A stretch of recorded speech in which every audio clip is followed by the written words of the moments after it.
New Studios was created very much as a community kind of organisation about supporting the community, about creating responsible architecture and responsible buildings.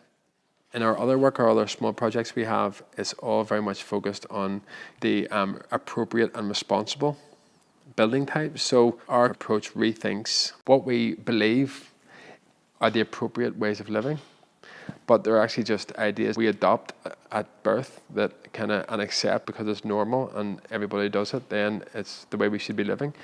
But on reflection of the culture that we live in, standing outside it and observing it, then you can see little kinks in our evolution. Ideas about how we appropriate the city, how we dwell, how we live. If we reflect on it, then these things become very obvious.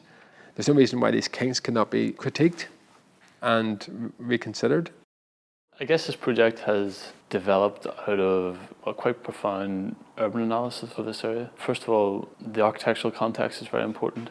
With the proximity of Queen's and the historic towers along University Road, Moravian Church, Crescent Church, Methodist Church and Elmwood Hall, the significance of the Queen's buildings and the Queen's conservation area is very important. And an important link, I guess, between our site and the Queen's area, I guess, is the architect of the building next door, John McGay.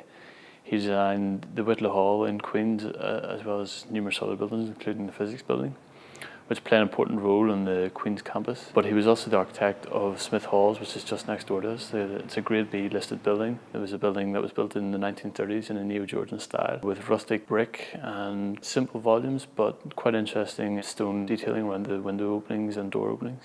Look at this here, I love this. When we stripped off the plaster, we found these here kind of moments where it's almost like we were behind here, we were hoping to find a scroll or kind of a bag or a box, you know, because this was actually removed in a previous life, you know. You can see over here actually this was the opening through whatever this building was, a national school. This was an opening that would have allowed one to access the church. It's really interesting again to think about how or who may have used this opening.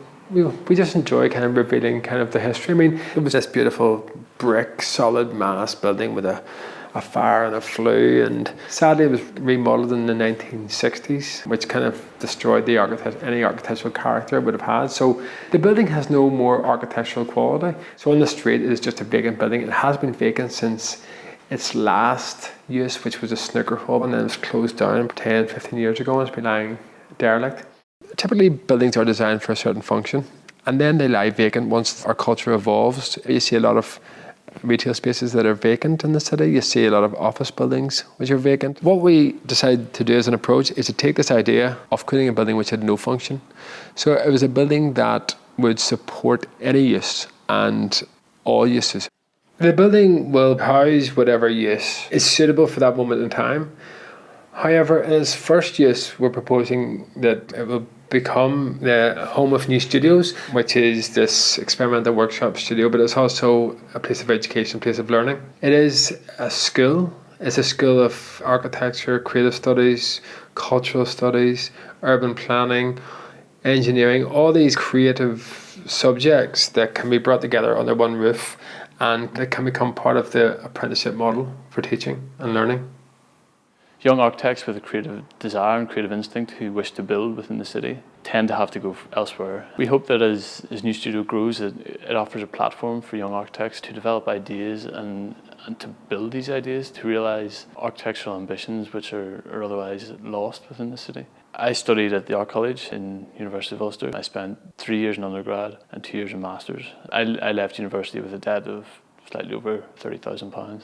Most students nowadays are being charged £9,000 a year and will probably leave university with close to £50,000 or £60,000 of debt. We're interested in an apprenticeship model which allows students to earn the fees that they're going to have to pay. It would be ideal for us if through live projects the students could earn the same amount back over the 2 or 3 year period which they're undertaking that programme.